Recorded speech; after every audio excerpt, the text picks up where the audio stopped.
Alaikum wa rahmatullahi wa barakatuhu. Ahlan wa sahlan, guys. Hope you guys are all well. Okay, so just let me know if the sounds working. Sound should be working, hopefully, inshallah. But yeah, just let me know. Double check, and hopefully, inshallah, we can start. So today I have to start early because I've actually got a talk a bit later on zakat. So I was actually in two minds of doing this, but then I saw all the questions that people have on the Curious Cat, so I just thought to myself, you know what, just do it, inshallah. Okay, so once you guys let me know that you guys can hear, then inshallah I can start. Okay, let me share this.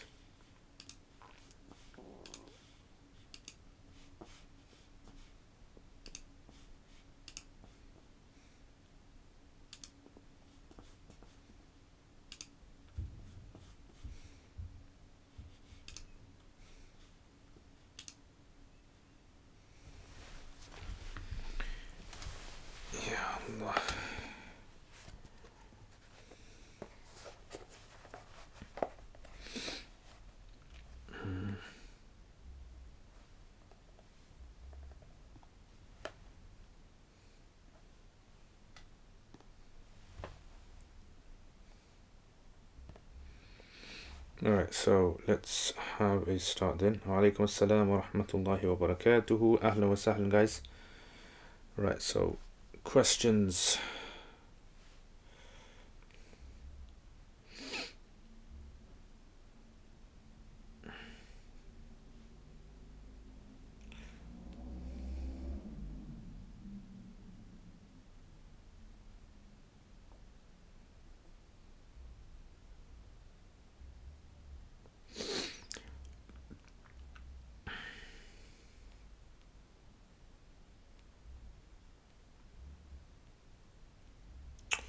Alright, so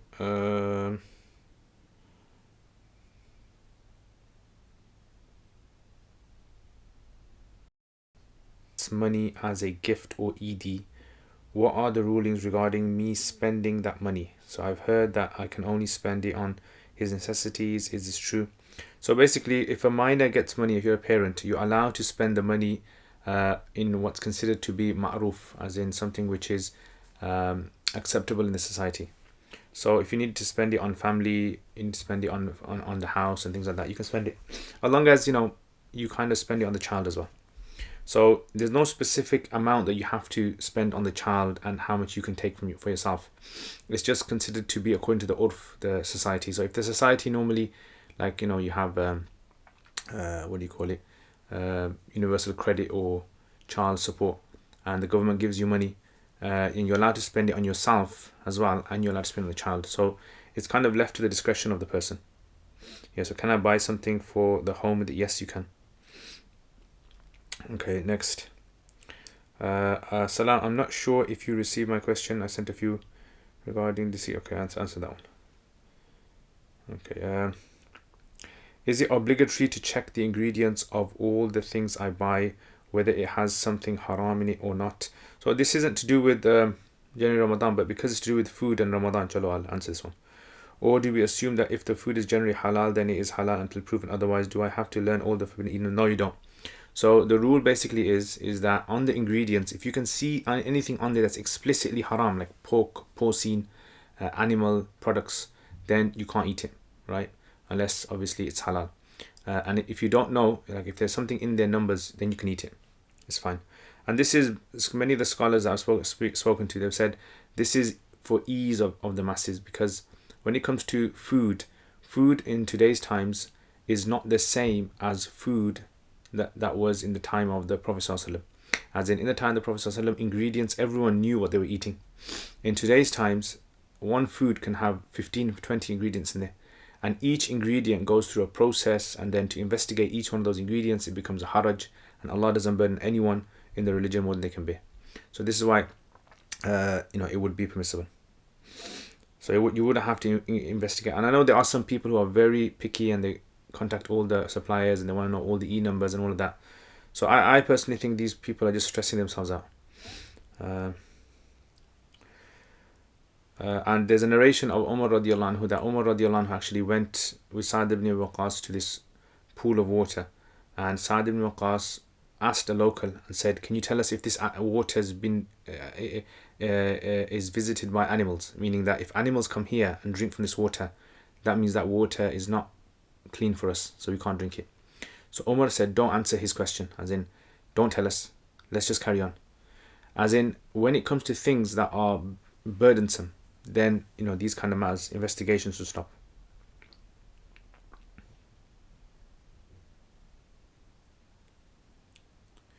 Okay, so not sure if my question went through. I'll post it again. If a person started Ramadan in his home country, which started Ramadan a day before Pakistan, if he travels to Pakistan with travel to Pakistan right before Eid, and the people will be fasting the day before Eid, which for him will be 31st fast. Will he fast on this day? No, he won't. Please tell me what the niyat of the fast should be. No, he doesn't fast.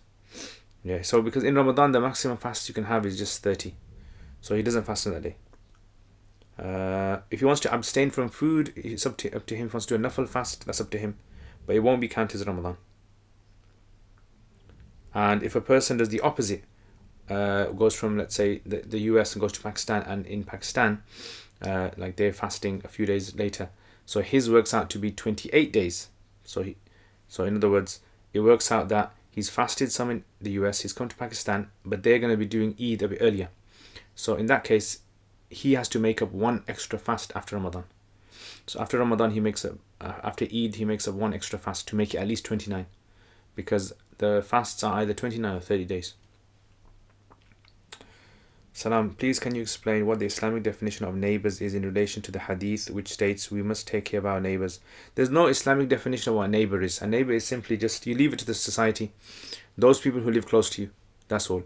And the hadith does not mention what your exact neighbor is. Like some scholars do say 40 neighbors, 40 doors on your right and 40 doors on your left, but this is all something which is subjective, right? So your neighbors will simply be those people who live close to you, right, and you interact with. So your neighbors, so if you live on a street, right, then your neighbors on that street. If you live, let's say, in a village and houses are scattered everywhere, then obviously it'll be the ones that are closest to you.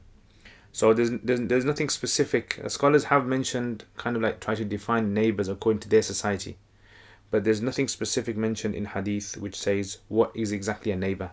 Neighbor simply means someone who's next to you, right? So I would say, I mean in my kind of area, it'd be a few doors to my right, a few doors to my left. I'll consider them neighbors. Those are the ones that I usually interact with, right? Those kind of neighbors. Okay, let's have a look at questions here. Okay, so Assalamu alaikum, alaikum salam, ahl haq. Is salami allowed in Islam, like standing up to give salam to Rasulullah sallallahu alaihi wasallam and imagining he's there? A lot of my family do this and it seems wrong. So I don't understand. So what do they do? They stand up. Is salami allowed, like standing up to give salam to Rasulullah sallallahu alaihi wasallam? You mean near his grave? Are you talking about near his grave? Okay, the Vaksu wa alaikum assalam rahmatullah. To what extent did Ibn Taymiyyah and Ibn Qayyim agree on the theological point that all humans will eventually leave Jahannam? I don't know.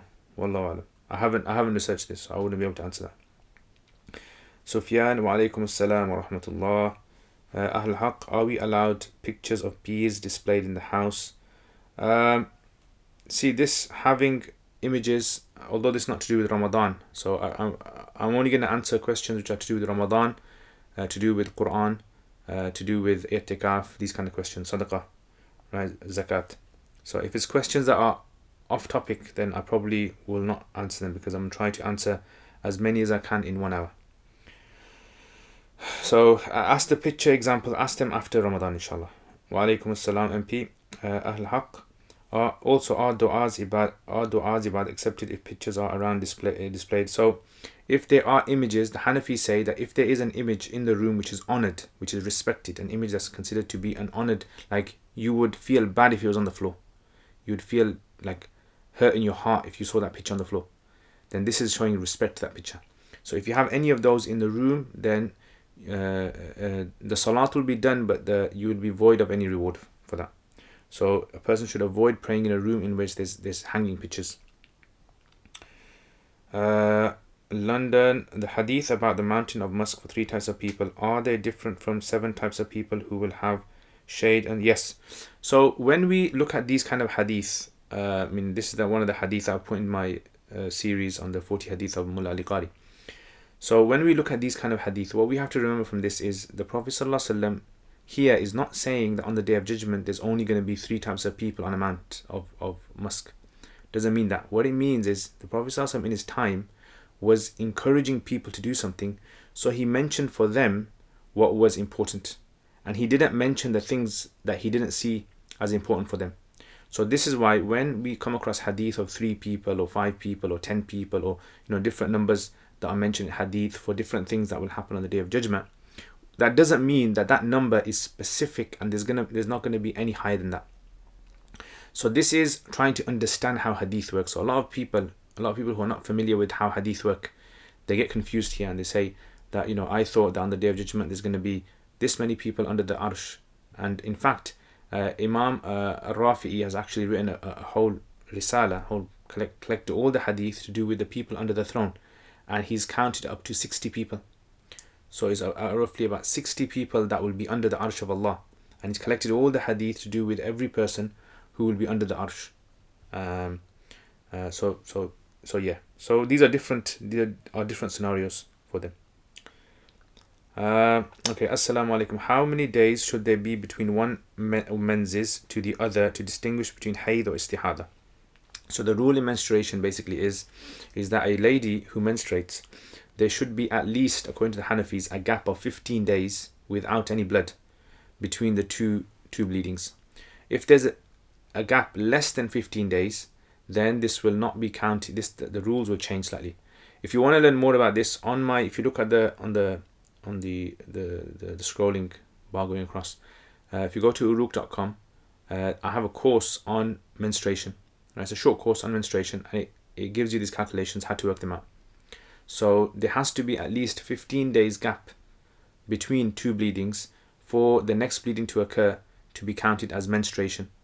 So if a woman was to bleed after her first bleeding, but it was less than 15 days gap, so let's say she bled on day 1, day 2, day 3, day 4, day 5, let's say 5 days she bled, and then she had a gap of only 10 days, and then she started to bleed again, then this second bleeding would not be considered to be a new menstrual cycle.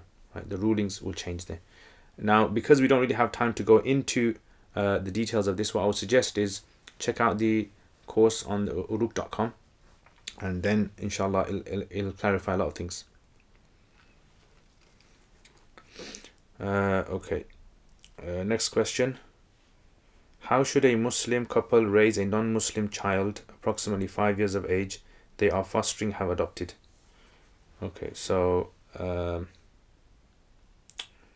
so if a Muslim couple were to adopt or foster a non-Muslim child, should they teach them Islamic beliefs, shahada, salat, etc., or should the couple allow the non-Muslim child to merely observe and come to their own decision regarding becoming a Muslim? So in Britain, if you foster a child who is a non-Muslim, you're not allowed to impose your religion on them.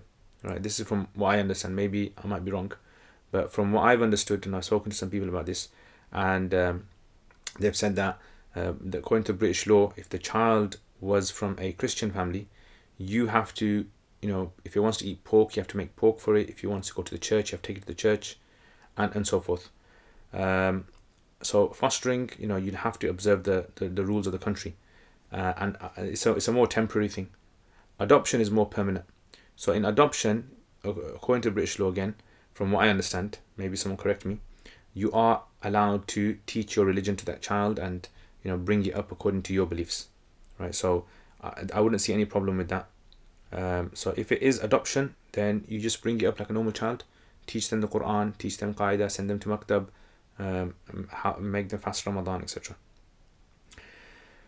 Okay, Salam, how do you pray Tahajjud? So Tahajjud is simply a prayer that you do at night time, right? Which is a supererogatory prayer, a nafal optional prayer, and you simply just just pray as many as you like, 2, 4, 6, 8.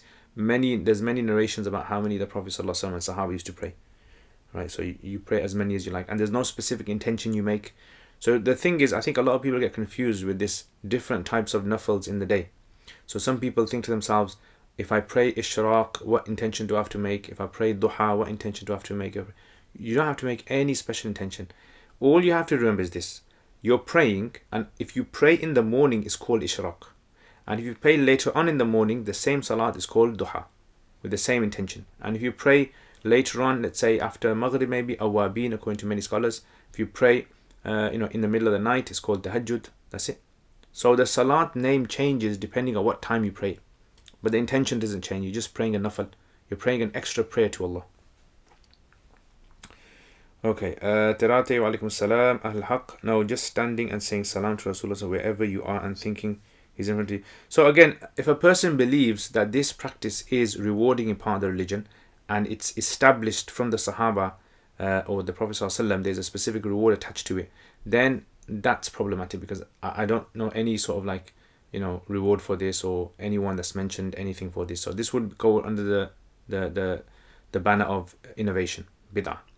But if a person was to do it but didn't believe that this practice, like if I stand, this is more rewarding than sitting, then it's fine, right? So you can sit, remember Rasulullah sallallahu alaihi wasallam. You can stand, like you can remember Allah standing and sitting and lying down. Allah says in the Quran, right? So if you can remember Allah standing, sitting and lying down, then you can remember Rasulullah sallallahu alaihi wasallam standing, sitting, lying down.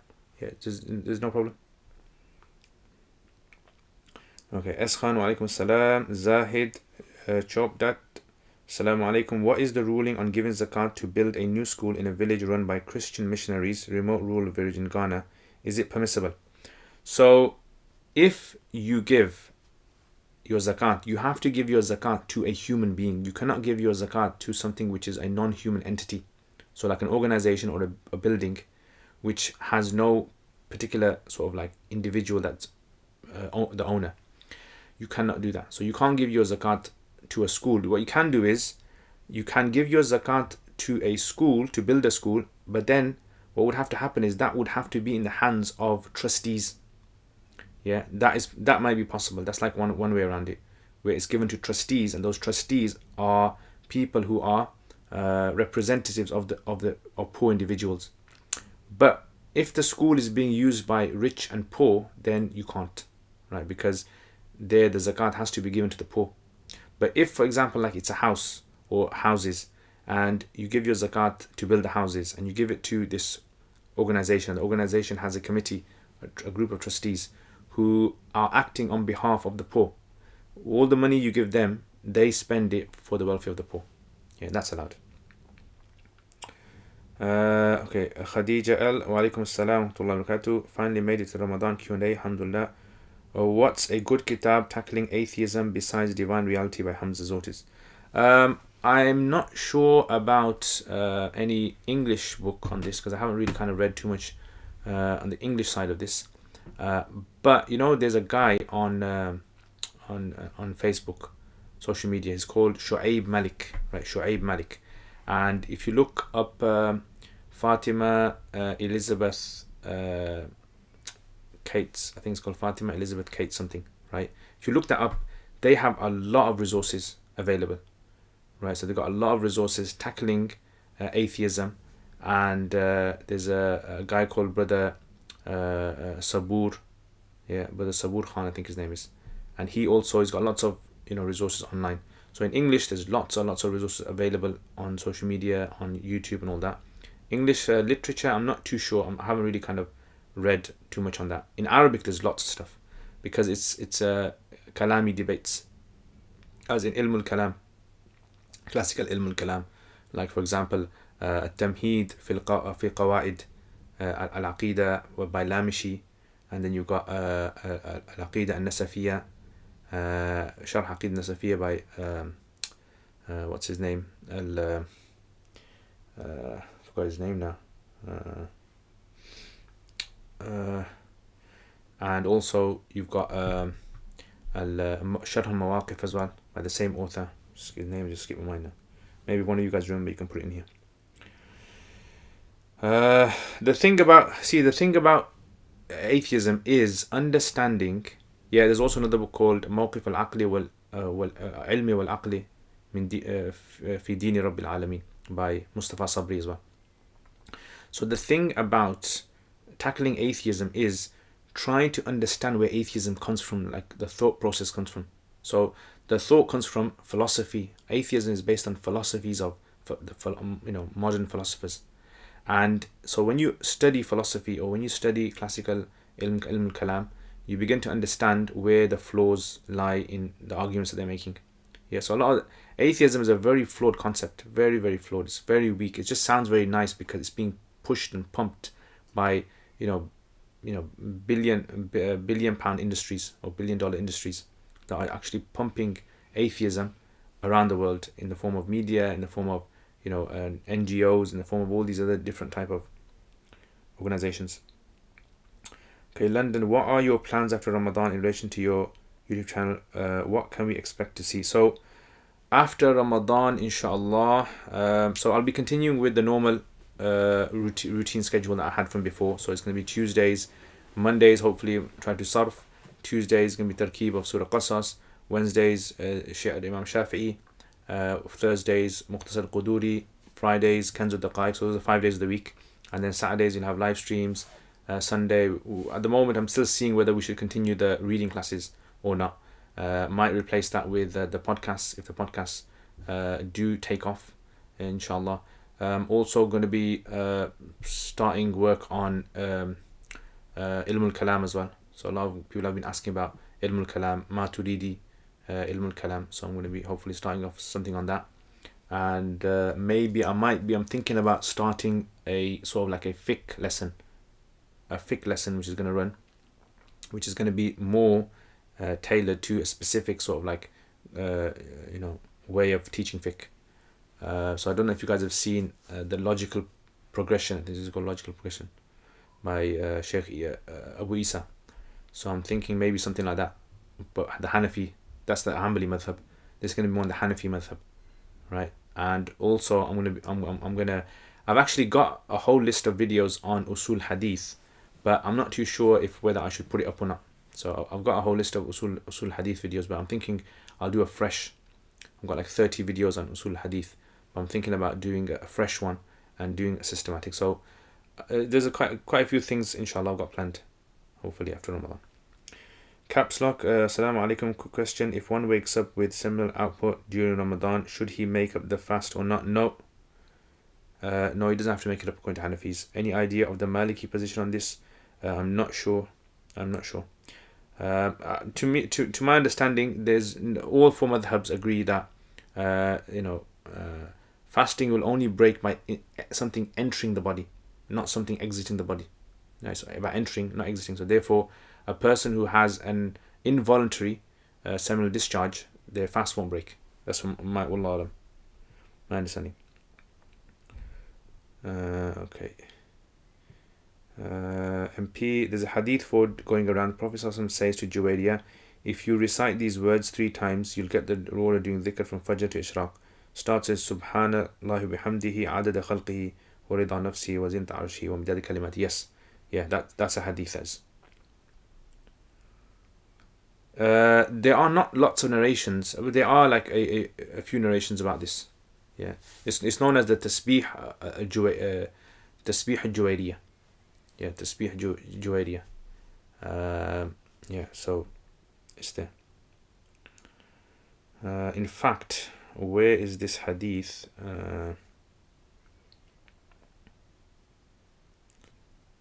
Okay, just do a quick Google search.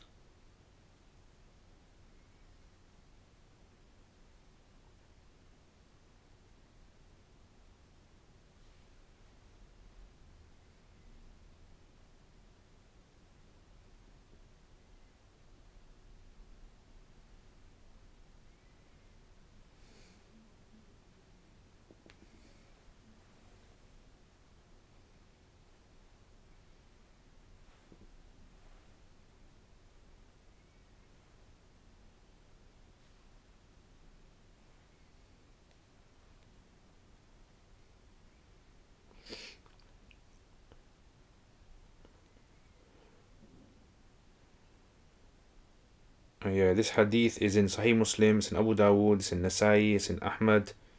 Yeah, it's in major books.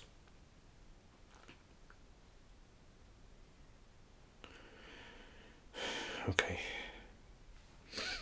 Right, next, quiet echo. What happens if you do a major sin during Ramadan and fasting? Does it break your fast? Not necessarily. Fasting will only break if you eat, drink, or have sexual, intimacy. Bold Queen, wa alaikum salam wa barakatuh. MP, is this verified? Yes. Salam, HK. Does everyone in the family have to pay their own fitrana separately? Yes. So everyone in Ramadan, they pay their own. As in, if they qualify to give, as in if they have the threshold of zakat. So if they have the threshold of zakat on the Eid morning, according to Hanafis, they have to give the fitrana. Yeah, the sadaqat al-fitr basically, which is about £2, £3. And if a person doesn't have that, then they don't have to give. How long does it take to hifz the whole Quran? Please answer. So it can differ.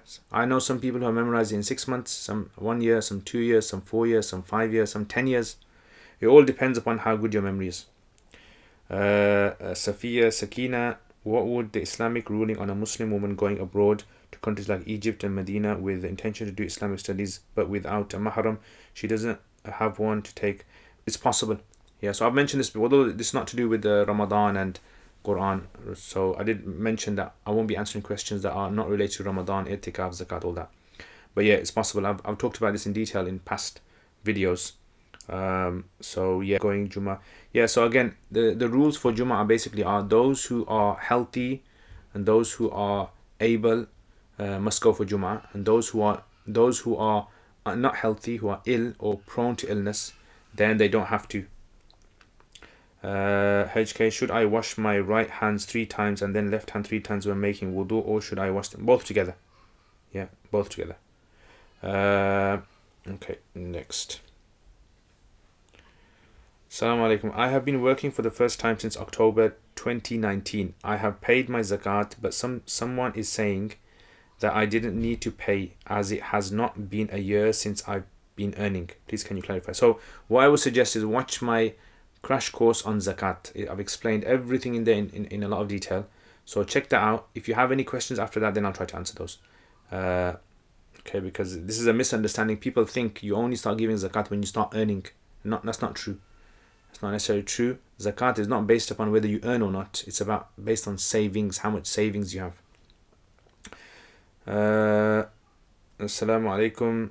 May Allah reward you for your efforts in sharing knowledge. Ameen. I just watched your video about bid'ah on YouTube and left these questions in the comments on it as well. I have seen a couple of practices I have been amongst my family and community which I'm not sure you are familiar with. Firstly, when someone passes away and people go to their condolences to the family, they say Fatiha, where everyone does individual dua praying Surah Fatiha at the same time for the deceased by raising their hands.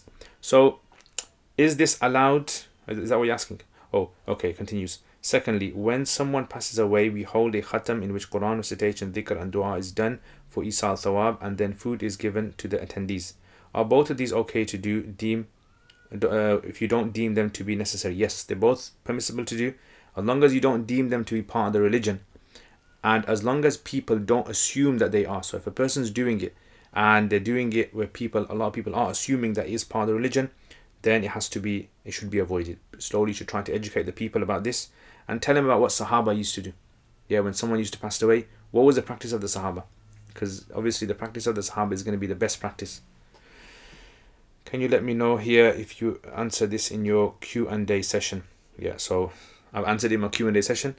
So what I would suggest is if any of you guys do put up questions on Curious Cat, what you do is when you put that up, check out the live Q&A that's gonna happen on the coming Saturday. Right, so that's the best way to know. So if you put a question up on Wednesday, then you know that most likely your answer is going to get answered either in the week, or if not, then in the live stream on Saturday. Okay, where will there be Eid Salat at home? No, according to Hanafis, no. There's no Eid Salat according to Hanafis. Other madhabs do allow Eid Salat at home, but Hanafis don't allow it. They say that it's never been the main practice of the Sahaba and the Prophet ﷺ. There's no explicit statement from him to say And inshallah, I'm going to be making a video on this one because a lot of people are asking this issue about the Eid at home. Okay, under the current situation, can a man do the Sunnah i'tikaf of 10 days of Ramadan from home since masjids are closed? Technically, no, right? But I understand what you're saying because according to the Hanafis, women are allowed to do i'tikaf at home because of the situation with them attending the masjids. So, if a person was to argue that, well, if women are given the permission to do i'tikaf at home in normal conditions because of the threat that someone might pose to their health or life by harassing them or something going to the mosque, then for men, can they take that same concept of a person being incapable of doing i'tikaf in the masjid, so can they do it at home? Someone might argue for it and they've got a valid argument. Yeah, it kind of makes sense. But the issue is that the i'tikaf itself is, because there's an explicit statement regarding the i'tikaf of the men, of the scholars, that it has to be done in the masjid. As long as there's one person in the community that's doing i'tikaf in the mosque, the obligation drops from everyone else. So therefore there is no need for i'tikaf to be done at home. So this is why I'm saying that although there is scope for men to do i'tikaf at home based on the Hanafi texts, I would say no, right? Because it's not about isolation. It's more about the idea of obedience to Allah. That's what it's more about. Okay. Does the release of pre-seminal fluid break the fast? If it was involuntary, no. Okay.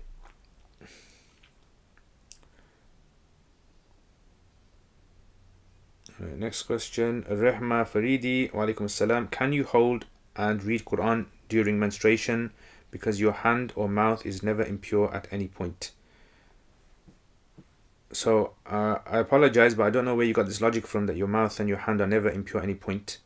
But the Prophet ﷺ has prohibited, in a hadith, he prohibited a person who is in major ritual impurity and a woman who is menstruating from reading the Quran, touching or reading the Quran. Yeah, so because of this, the scholars, the four madhabs have said that the person is not allowed to touch the Quran in a state of impurity.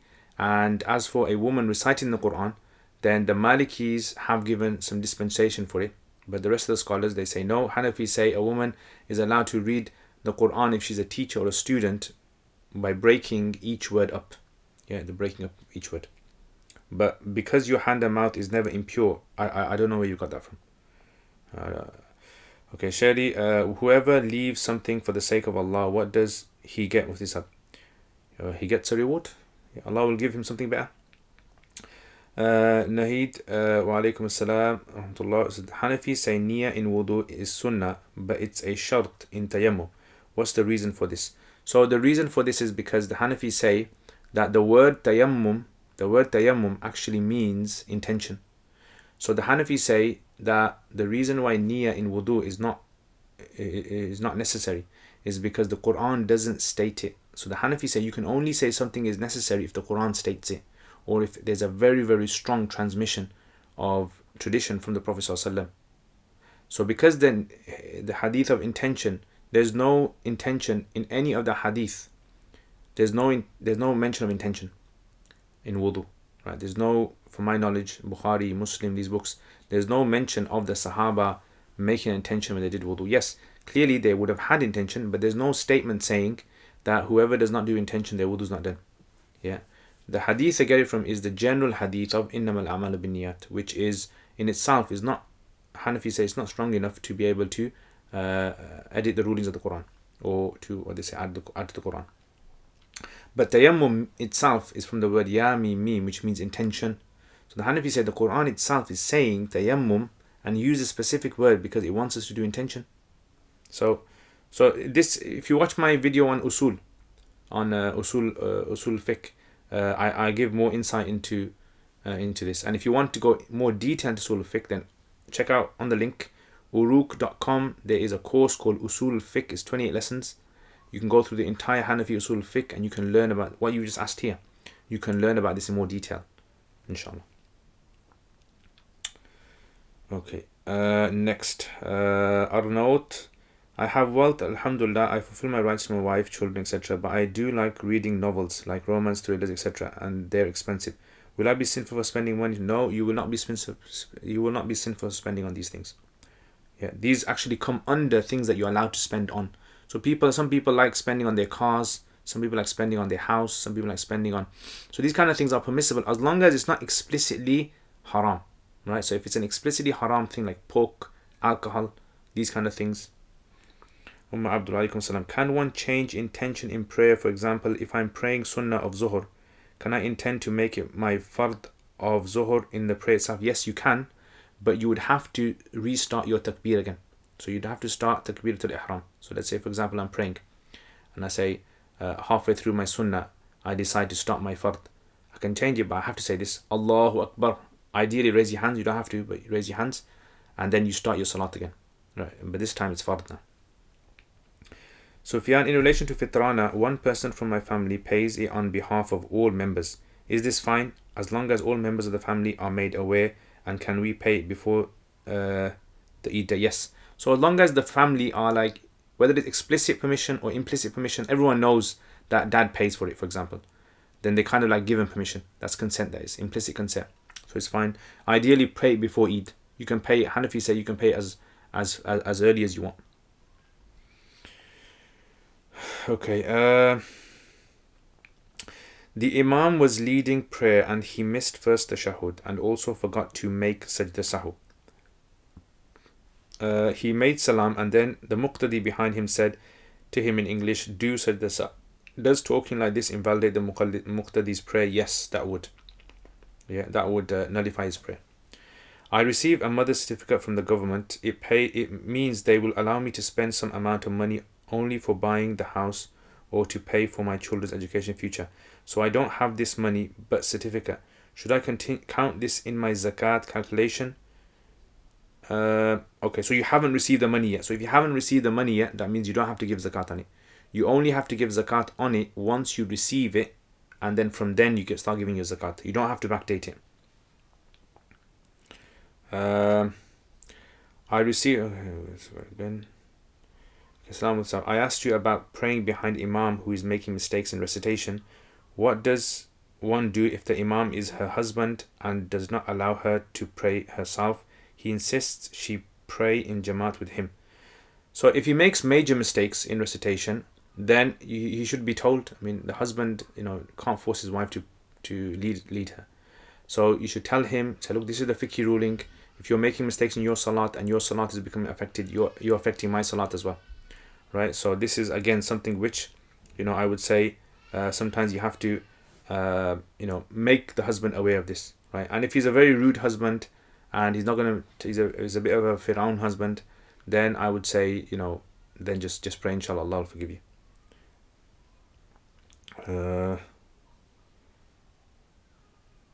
Okay. Dear Ustad, why is the Sadda Tilawa required for when you are hearing a live broadcast? I think I answered this before.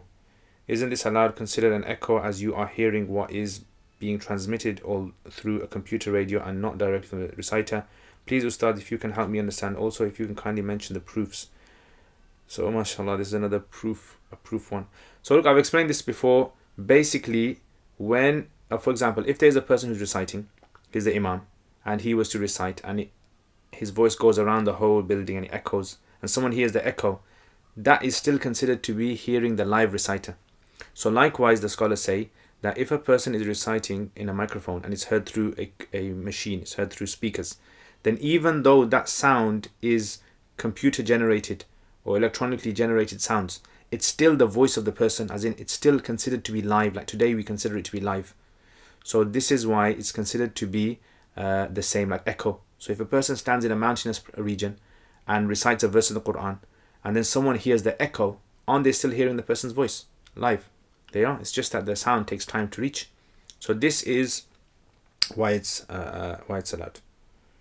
Okay. I mean, my advice to this kind of questioner is, look, if you want detailed answers in a lot of depth, you need to study the science. You need to study fiqh properly, right? Don't read articles here and there. The problem with a lot of people is they read a few articles here, they read a few translated books here and there, and their fiqh is made up of little patchy things. You need to properly study with someone, even if you have to pay them.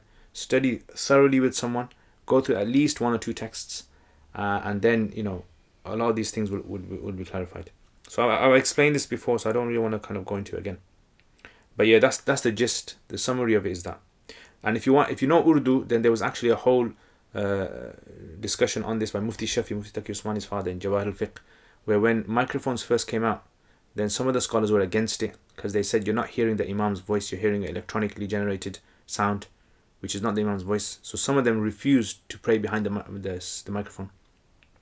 Eventually, the scholars agreed, and scholars generally, have this sort of like precautionary sort of like measures that they take in these kind of things. So they first of all, like you say, put their brakes on. When a new thing happens in the world, they put their brakes on. They give the ruling of it being should be avoided, and then later on, when more research is done and it becomes widespread, then they allow it. Okay. Al-Haq says, Salam, Sab, I'm fundraising for masjid you built. Can you make dua? It goes well. And can I leave the link so people can donate towards? It's with UWT, a masjid in Sierra Leone. Yeah, you can put the link in here if you like. May Allah put barakah in there, and may Allah make it easy. Jazakallah khair. Sorry, didn't know the topic. I'll check your past videos. Yeah, so check out the past videos. Check out the ones that I've done on it's going to be difficult trying to find. Ideally, if I had someone that could timestamp all of my questions and just put in the comments, that would be ideal. A lot of people would save them a lot of time as well. But inshallah, hopefully someone will do that. Sulaiman Ayyub, alaikum salam, pray you are well. Sorry if something like this has been answered.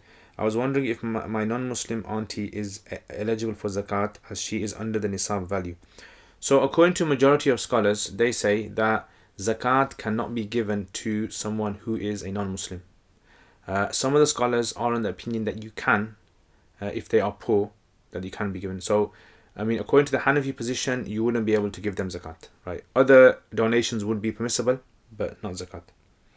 Abdul, can a woman do itikaf with her toddler in the same room? Yes, she will need to take care of the toddler during the itikaf feeding point. Yeah, so all of these would come under darura, need. So there is a need. So in other words, like the mother's needs with a child are going to be more than a man's needs in a mosque, right? So this is why the mother, if she has to take the child out to the toilet and bring him back, so all these would fall under the darura. If she has someone else that can take care of the child, alhamdulillah.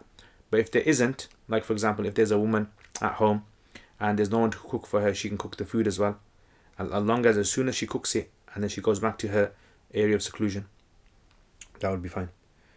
Ma'had Mania, Salam alaikum tullah. What are the prerequisites of imamat, leading the prayer? Who can lead the prayer? Anyone can lead the prayer as long as they're an adult, and if it's men, then man, and they know enough Quran for the salat to be valid, right? So anyone can lead.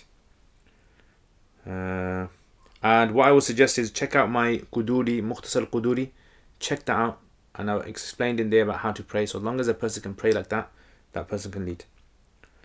Capstock, you're welcome. Rahma, you're welcome. Amma Abdul, when you say that a Haiza who is a student or a teacher can read Quran, does that mean after each word must be a break, or is that after every few words is a break? After each word. So this is the Karhi position, Imam Karhi, which he says, like for example, you say Alhamd, stop, take a breath. Lillah, stop, take a breath. Rabb, stop, take a breath. Al-Alam, like that. Alhamd, Lillah, Rabb, Al-Alamin, like that. So this is what it would mean to break it up. And Imam Tahawi's position would be you're allowed to read most of an ayah, like 90% of an ayah, and stop. Okay.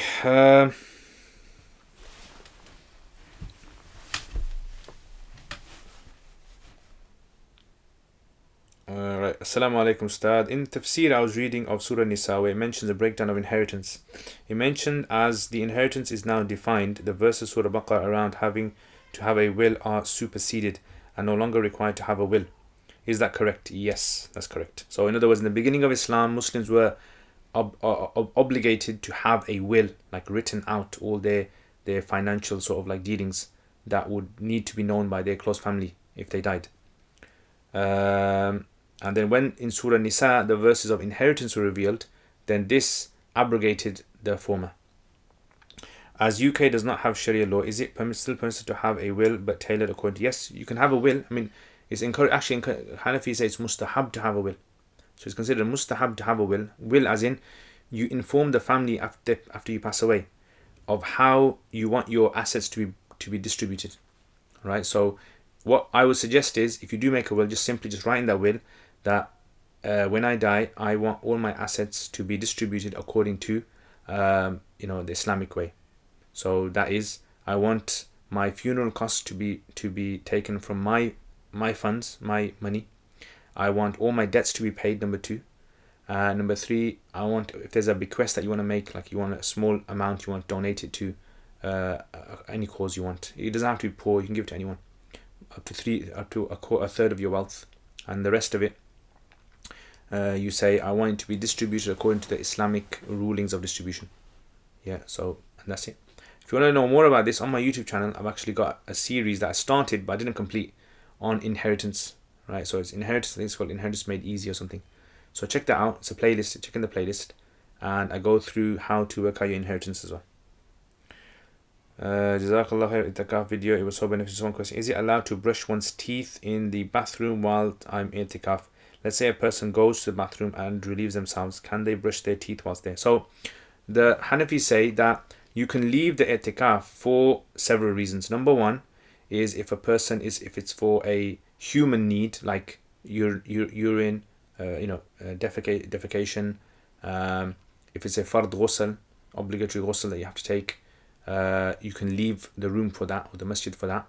And the other is if it's for a shar'i reason, like for example you have to go for Jum'ah because there's no Jum'ah in the mosque that you're in, etc. So if it's a human need, then they say, let's say for example you go to the toilet, but whilst you're going to the toilet you're also washing your hands, and you also, let's say, change your clothes, or you can do these kind of things on the way there and back, right? So as long as it doesn't deter you from the route from the masjid or wherever you are to the toilet, like you don't have to go any further. Okay, Salam Ustad. If a husband and wife divorce and they have 2 young children, one is 8 and the other is 12, is it correct that in Sharia the custody of the children go to the father if the woman remarries? So not necessarily. So what basically happens is, if the woman remarries, then it will go to the next in line of the mother. So it'll go to her mother, or it'll go to her sister, or it'll go to like that. If it only goes to the husband once the child reaches an age. So if it's a female, once she reaches the age of puberty, then the father is legally obliged to take care of her. Or he has the right to take care of her. And if it's a male, then once the child reaches the age where he can eat, dress, take care of himself, whatever age that is, 7-year-old, 8-year-old, right? Then after that, then the father will take... The idea is basically the father is the one that will be able to marry off the daughter, and the father is the one that will be able to teach the son life skills. But if they mutually agree, if there's some mutual agreement, or there's any sort of other issue there, maybe the father's abusive or something like that, then the government will obviously not hand him custody of it.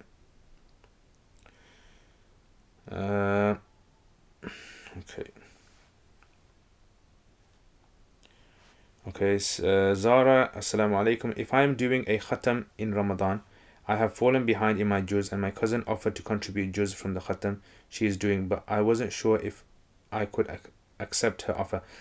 So this idea of khatams, one thing we have to remember is, look, the aim of khatam is not to finish the Quran. This is not the aim of khatam, right? The aim of the khatam is for you personally to go through the Quran.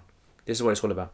So if a person was to distribute, like a lot of people do this kind of concept of distributing Quran, I personally don't agree with this, right? Sahaba never done this. There was no concept of them. I mean, I look at it this way: if anything ever is the best thing to do in Islam, I always look, did the Sahaba do it or not?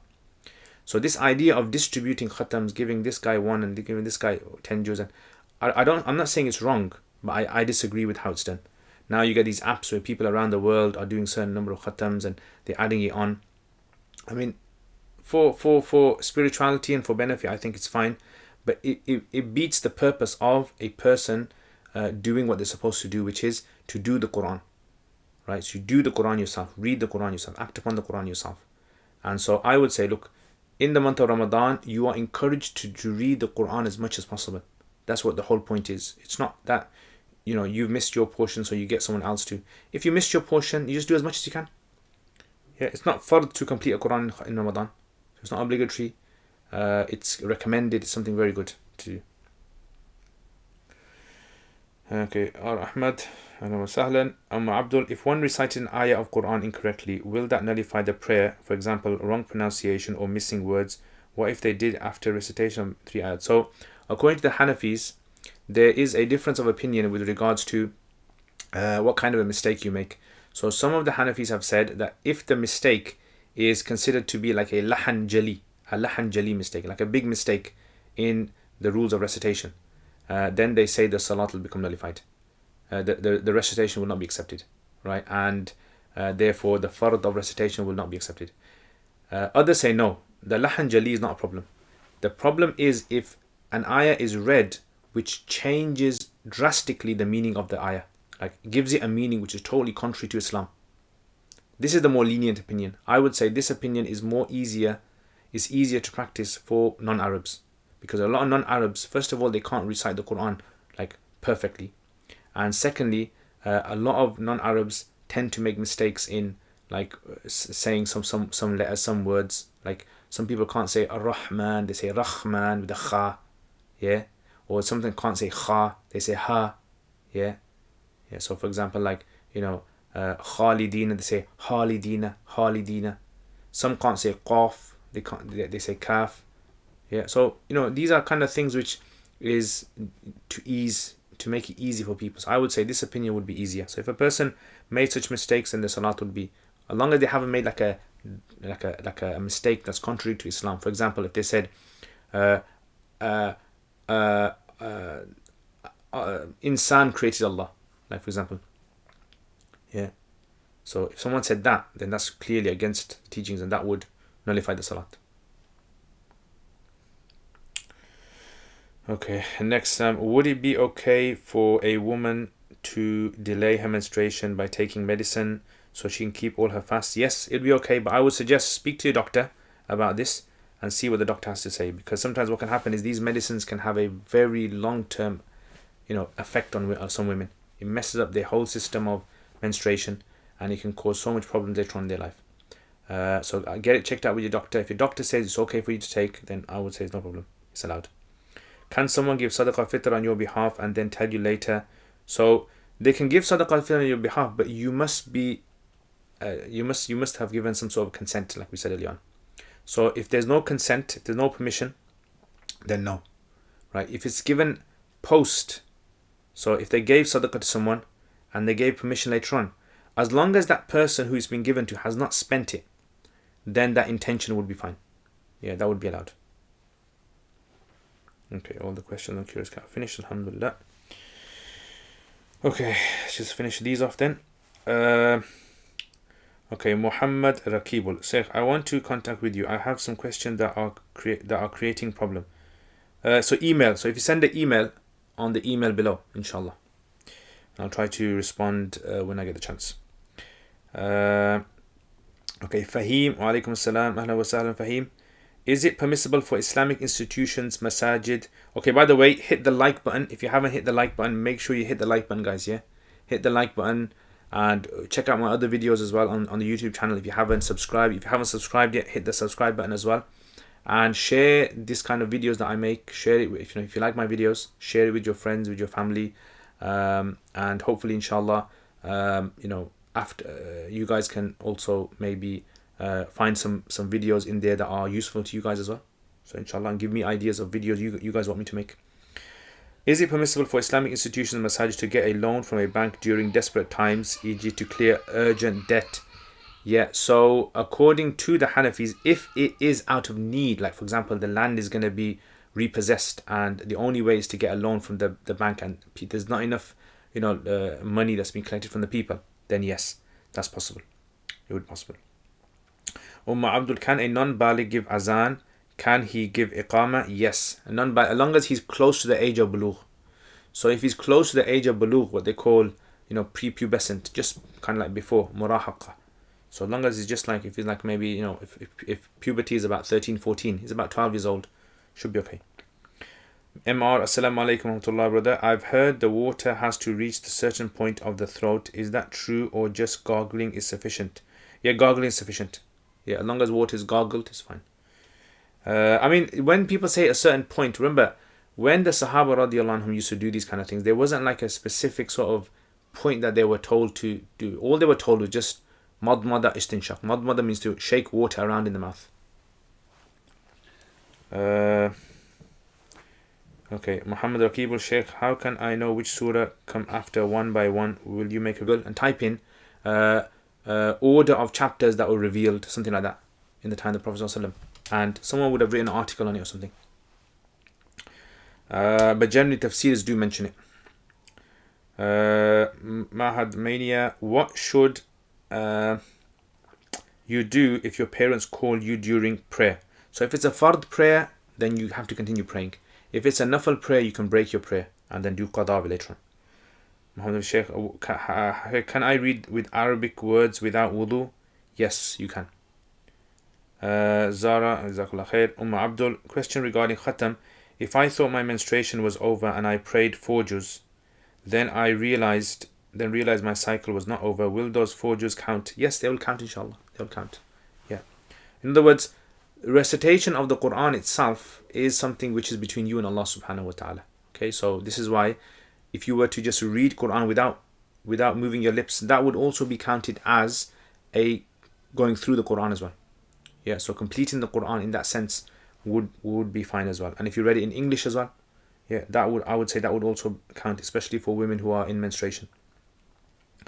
Ahl al-Haq, Assalamu alaikum. I've put the link to donate towards the construction of the masjid on the comment section of your Facebook, as it doesn't allow me to put it in this chat. Okay, that's fine.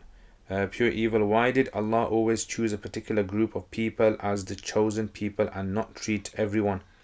Why did Allah always choose a particular group of people as the chosen people and not treat everyone?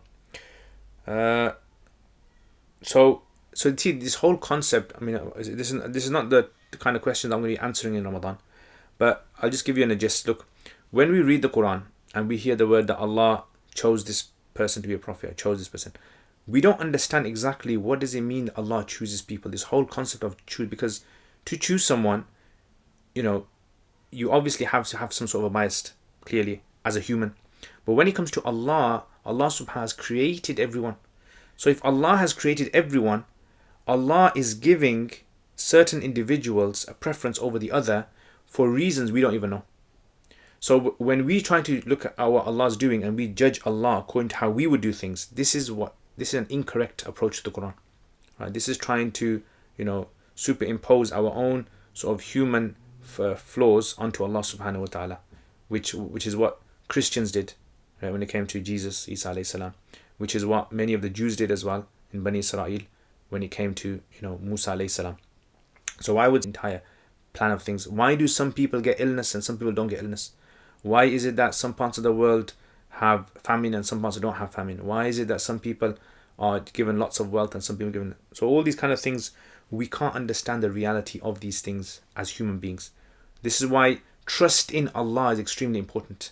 You have trust in Allah subhanahu wa ta'ala. You believe in ghaib. You believe that whatever Allah has done, He's done it for the right reasons.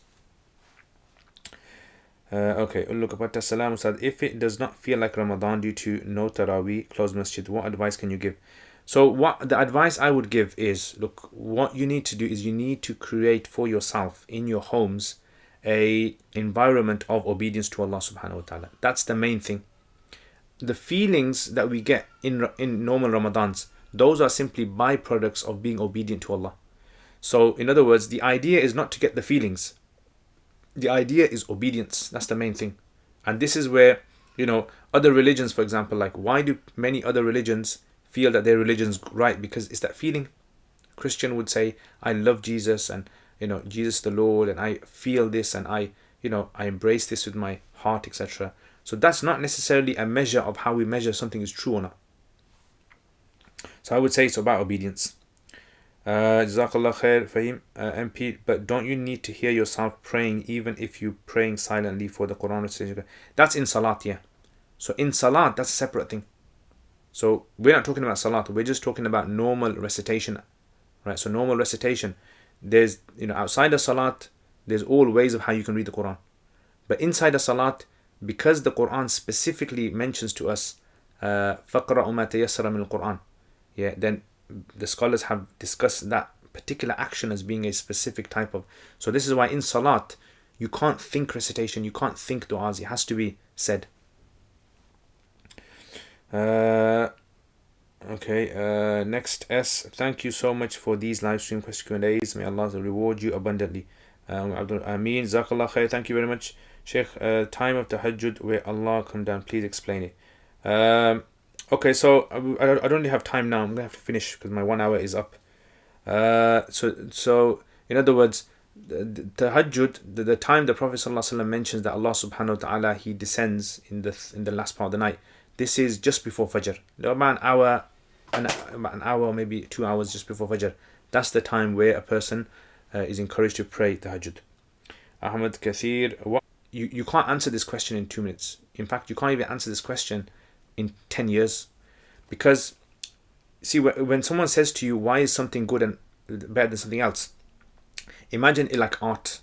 For example, you went to an art exhibition and you saw a painting of one artist and you saw a painting of another artist and you said, why is this better than this? Most people cannot tell the difference. They can't tell the reason why one is better than the other. They can't, right? Because it requires taste, it requires understanding emotions, it requires understanding how the artist has done this, what he was going through, why he's writing, his strokes and all of these things. So when it comes to understanding the mu'allaqa is a very, very typical example of classical Arabic poetry, which was at the height of, you don't laugh and you can't feel the sadness of Imrul Qais or Antara bin Shaddad or whoever else. If you can't feel the emotions in the poetry, you don't try and understand the emotions in the Quran. You can't. It's impossible. Because all you're going to be doing is you're going to be superimposing what a scholar has told you onto the Quran, and then you're going to try to artificially feel what the Quran's saying. Yeah, and okay, that's fine. I mean, some people might cry in salat because they're very emotional anyway, and they hear Allah talking about how He has forgiven you for your sins, and then they become very emotional. That's not because of the language, not crying because they saw the depth of the language. That's simply because of a concept they've kind of just come to their mind whilst they were listening to the Quran, reading the Quran. Lots of people cry in salat, without doubt. But what's the reason for their crying? Is it because they saw the depth of the language and the richness and how Allah said things and they could feel the... So this is why I said, this can't be answered in one. You can't answer this. You have to be able to taste. If you tell me that you've gone through the Mu'allaqat of Saba and you have felt Mu'allaqat of Saba, Mu'allaqat of Saba feels to you like watching like a romantic movie or a horror film or an action thriller movie, and the emotions that you feel in how people say things. If you can feel the Mu'allaqat just like you can feel this, then you're on the path to understanding why Surah Al-Kawthar is so profound, right? And why other surahs are profound as well. Yeah, so I've done a whole series on Surah Naba. I don't know if you've seen my Surah Naba one, the Balagha in Surah Naba. A lot of people will not be able to appreciate that series. It's 19 videos. A lot of people won't be able to appreciate it because they don't have a lot of experience with classical Arabic literature. That's what I would say. Okay, next. London, thank you for your time today. Extremely excited about the new content which you will be putting up. Keep safe. A double thumbs up from London. Jazakallah khair, guys. Jazakallah khair. Thank you very much. Thank you very much, London. Muhammad Rakib, study tips. Okay, after Ramadan, inshallah. Pure Eva, can we eat salah at home with the women? According to Hanafis, you can't have eat salah at home. Other madhabs do allow it. Inshallah, I'm going to make a video on this one. As I'm unable to fast, can I do i'tikaf without fasting? It won't be counted as i'tikaf. It'll just be counted as a seclusion. Yeah, and seclusion you can do as long as you don't, as long as you don't think it's i'tikaf. I'tikaf has to be done with a fast. You missed my last question about if I break wudu during wudu, Do I have to repeat all the wudu during the wudu? Yes. Yeah, so you'd have to repeat the entire wudu. But if it's a person who is suffering from a chronic illness and they're doing their wudu and that chronic illness keeps reoccurring even whilst they're doing wudu, then it's fine. That wudu will be considered to last all the way until the next salat. HK, what languages did Prophet ﷺ and Adam speak, or Noah, and did Allah translate? Allah knows best. I have no idea at all. No one knows. No one knows this.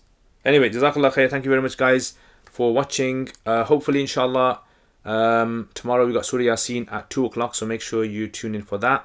And also on Monday we got podcast, and inshallah we're gonna have a guest on Monday, inshallah, who is actually working with the main sort of guy who's responsible for the new syllabus that we're devising at Sufa Institute. A lot of you guys have been asking about that, and it's going to be discussing about learning the Arabic language. Yeah, so we're going to be discussing about learning the Arabic language, problems, in the Ummah, one of the effects of the Ummah not knowing Arabic. What effect has it had? The cultures that's been created due to a lack of understanding of Arabic in a Muslim, societies, the youth, maktabs, etc. So we're going to be tackling Arabic. So if you guys have any questions or anything as well, you can leave those questions inshallah for us on Monday. So it's Monday about 10:40, 10:45ish in the evening, inshallah. So tune in and hope to see you then, inshallah. So Jazakallah khair.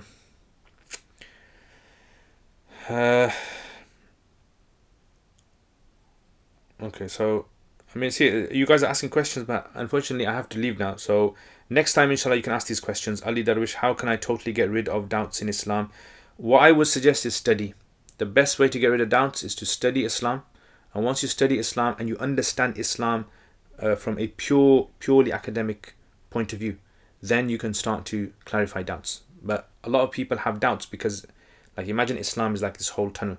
Their understanding of Islam is the end of the tunnel. It's not the understanding of Islam from the beginning of the tunnel, right? So this is why misconceptions can occur because of later people's way of presenting Islam. Nahiduddin, Sheikh, I agree. I saw your Surah Naba video, some of your best works, mashallah, jazakallah khair. Sheikh, I think if you made a series about lives of Sahaba, that would be very beneficial. Inshallah, I'm actually thinking about that.